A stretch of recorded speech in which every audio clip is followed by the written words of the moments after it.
Hey guys, it's Krystal. Welcome back to my channel. So today I'm going to be doing a speed cleaning video, and this is going to be of my kitchen and my living room, and I haven't done one of these in a while. I did do one of my master bedroom and bathroom. I will link that one down below in case you haven't seen it yet, but I did say I would be incorporating like speed cleaning videos and other lifestyle videos onto my channel.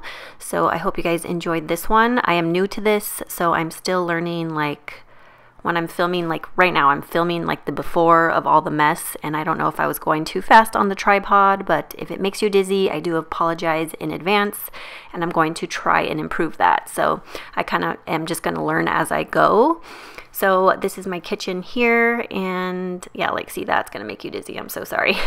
But I just have like a mess everywhere. Lots of dishes to wash, stuff all over the island, some stuff on the kitchen table.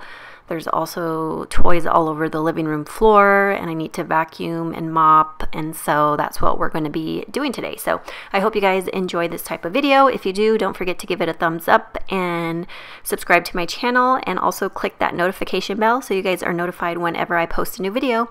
Thank you guys so much for watching. Don't feel fucking to me. Don't feel fucking to me.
fucking